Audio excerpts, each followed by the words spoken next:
Look around you. Every day we're surrounded by incredible creatures. Animals who bring us joy, companionship, and wonder. But do you know countless others face a different reality? Habitat loss, neglect, and cruelty threatens their very existence. Animal rights advocates believe that animals have certain rights, including right to life, freedom from harm, and right to bodily integrity. Animals should not be used for experimentation, entertainment, or as a food. Animals should be treated with respect, compassion, and their welfare should primarily consideration of all human activities.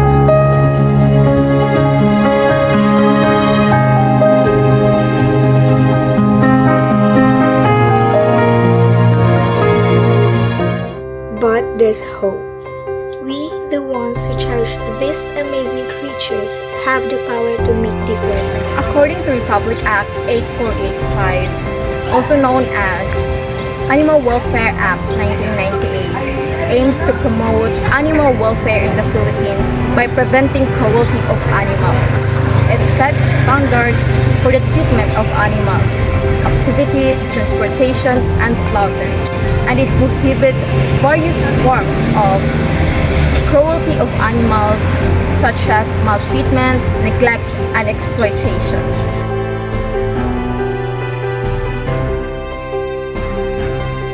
One of the easiest and the most effective ways to help wildlife is to preserve the environment in which the animals live. Also, we're encouraging everyone to have a equal treatment of every animals that live in our environment to be able to avoid animal abuse.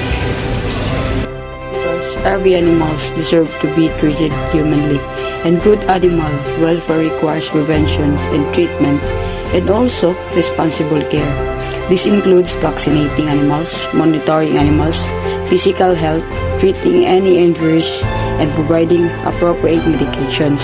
Animal welfare is important because there are so many animals around the world suffering from being used, so we must have equal treatment of every animals that live in our environment.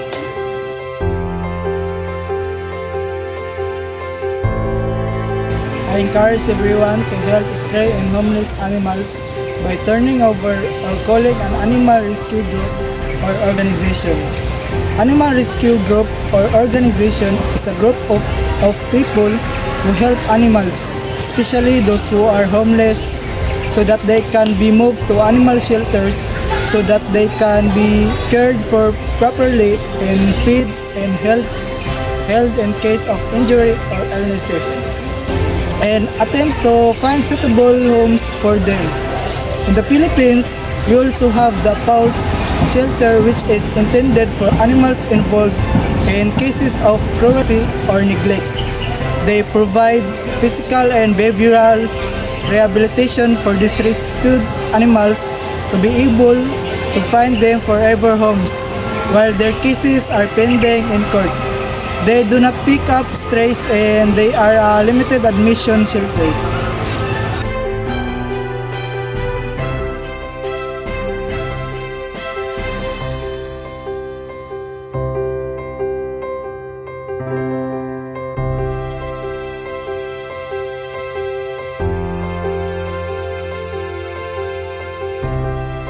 Animal rights. You can apply animal protection by advocating animal rights.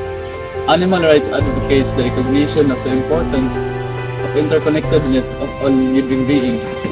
By treating animals with respect and compassion, we can create more just, equitable world of all creatures. Protecting animals isn't just a choice, it's a responsibility. Let's be their voice.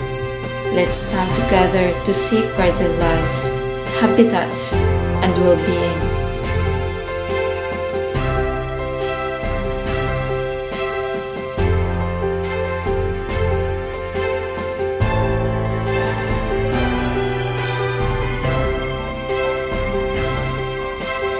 Join us. Together we can create a world where all animals, big and small, are treated